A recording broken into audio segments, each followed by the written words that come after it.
अस्सलामुअलैकुम स्टूडेंट्स। इस लेक्चर में हम चैप्टर नंबर 9 का लास्ट थ्योरम करेंगे, थ्योरम नंबर 5।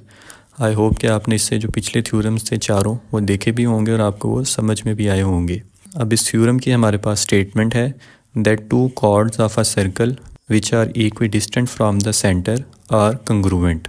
इसकी डायग्राम हमारे पास बिल्कुल एग्जैक्ट जिस तरह हमने पिछले थ्योरम में ड्रॉ की थी वही डायग्राम है। सेम स्टेप्स यूज़ होंगे। स्टेप्स एक दफ़ा आपको यहाँ पर रिवाइज करवा देते हैं और आप उन्हीं स्टेप्स को फॉलो करके दोबारा से वो डायग्राम ड्रॉ कर सकते हैं।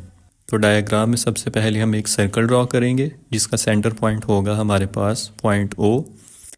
उसके बाद हम सर्कल में दो कॉर्ड्स ड्रॉ कर लेंगे। एक कॉर्ड होगी हमारे पास AB और दूसरी कॉर्ड होगी CD।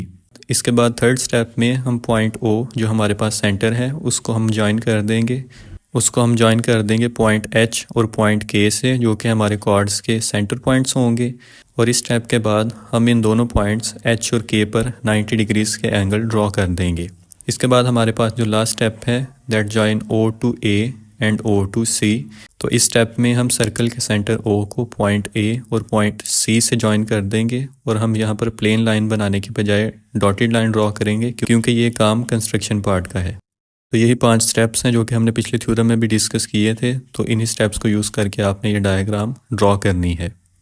अब डायग्राम के बाद हमारे पास जो बाकी वर्किंग होगी वो पिछले थ्योरम से बिल्कुल ऑपोजिट होगी। तो गिवन सेक्शन में हमें ये बताया गया है that AB and CD are two chords of a circle with centre at O। तो गिवन सेक्शन में हमें दो कॉर्ड्स दी गई हैं, AB और CD कॉर्ड्स हैं और सर्कल का सेंटर है हमारे पास पॉइंट O। इसके बाद जो अगली चीज़ बताई गई है that OH line segment is perpendicular to the chord AB and OK line segment is perpendicular to the chord CD। तो हमें दोनों कॉर्ड्स के यहाँ पर परपेंडिकुलर दिए गए हैं OH एंड OK। और इसके साथ ही अगली चीज़ बताई गई है so that measurement of OH line segment is equal to measurement of OK line segment. तो ये दोनों हमारे पास जो राइट बाइसेक्टर्स हैं ये इक्वल भी हैं और यहाँ पर परपेंडिकुलर का साइन दिया गया है। तो इसका मतलब है कि यहाँ पर एंगल जो 90 डिग्रीज़ हैं वो भी हमें ऑलरेडी गिवन है। तो इसमें हमें प्रूव क्या करना है? तो इसमें हमें प्रूव ये करना है कि हमें ये जो दोनों कॉर्ड्स दी गई हैं AB और CD कॉर्ड ये दोनों कंग्रुएंट हैं, दोनों इक्वल हैं।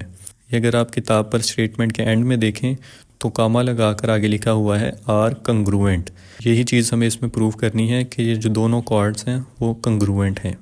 और कंस्ट्रक्शन के पार्ट में हम लिखेंगे that join A and C with point O so that we can form right angle triangles OAH and OCK। तो कंस्ट्रक्शन में हमने सर्कल के सेंटर O को पॉइंट A और पॉइंट C से ज्वाइन कर दिया था और जब हमने ये दोनों लाइंस ड्रॉ की थी तो हमारे पास दो राइट एंगल ट्राइंगल्स बन जाती हैं OAH एंड OCK। अब प्रूफ को समझने से पहले एक चीज़ यहाँ पर आपको रिमाइंड करवाता चलूँ मैं कि ये जो हम थ्योरम 5 कर रहे हैं ये पिछले थ्योरम का कन्वर्स है। कन्वर्स यानी कि जो पिछले थ्योरम में हमें गिवन था वो इसमें हम प्रूव करेंगे और जो पिछले थ्योरम में हम प्रूव कर चुके हैं वो इसमें हमें ऑलरेडी गिवन है। और कन्वर्स को हमने थ्योरम नंबर 3 में भी डिस्कस किया था कि कन्वर्स होता क्या है, तो आपको वहाँ से भी इस चीज़ का आइडिया होगा। तो अब हम देखते हैं कि इस थ्योरम के प्रूफ सेक्शन में हमें क्या क्या काम करना है। सबसे पहले स्टेटमेंट है हमारे पास that in right angle triangles OAH correspondence with OCK। तो हमें दोनों जो राइट एंगल ट्राइंगल्स दी गई हैं उनकी हम कॉरेस्पॉन्डेंस करेंगे जो कि हम पिछले दो थ्योरम से ऑलरेडी कर रहे हैं। तो कॉरेस्पॉन्डेंस में यहाँ पर सबसे पहली स्टेटमेंट दी गई है because hypotenuse OA line segment is equal to hypotenuse OC line segment. और इसकी रीज़न है radii of the same circle. तो हमारे पास जो सर्कल में दो रेडियस हैं OA लाइन सेगमेंट और OC लाइन सेगमेंट, तो ये दोनों साइड्स इक्वल हैं। और इसके बाद हम ट्रायंगल की एक साइड को इक्वल प्रूव करेंगे जो कि हमें ऑलरेडी गिवन सेक्शन में बताया गया है। तो हम अगली स्टेटमेंट लिखेंगे that measurement of OH line segment is equal to measurement of OK line segment. और इसकी रीज़न हम लिख देंगे गिवन, क्योंकि हमें ये गिवन सेक्शन में ऑलरेडी बताया गया था कि ये जो दोनों हमारे पास ट्रायंगल्स की बेस वाली साइड है वो दोनों इक्वल हैं। अब क्योंकि हमें राइट एंगल ट्रायंगल्स में जो दोनों साइड्स इक्वल प्रूव करनी होती हैं उनको हम यहाँ पर कर चुके हैं।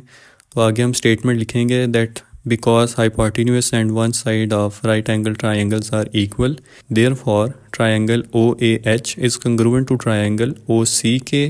और इसकी रीज़न है हमारे पास HS पोस्टुलेट। अब ट्रायंगल्स को इक्वल प्रूव करने के बाद आगे हम लिखेंगे so measurement of A H line segment is equal to measurement of C K line segment, और इस स्टेटमेंट को हम नाम देंगे इक्वेशन 1 का, और इसकी रीज़न है corresponding sides of congruent triangles. अब क्योंकि हम दोनों ट्रायंगल्स को ऑलरेडी कंग्रुएंट प्रूव कर चुके हैं, तो दोनों ट्रायंगल्स की जो हमारे पास परपेंडिकुलर वाली साइड होगी यानी एल्टीट्यूड वाली साइड, तो वो दोनों साइड्स भी इक्वल होंगी।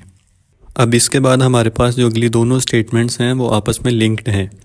तो पहली स्टेटमेंट है but measurement of A H line segment is equal to half of the chord A B, और ये है हमारे पास इक्वेशन नंबर 2, जिसकी रीज़न में हम लिखेंगे गिवन, क्योंकि हमें गिवन में ये चीज़ ऑलरेडी बताई गई है कि ओ एच परपेंडिकुलर है कॉर्ड ए बी के। तो क्योंकि वो परपेंडिकुलर है तो हमारे पास कॉर्ड के दो इक्वल पार्ट्स होंगे, ए एच और बी एच।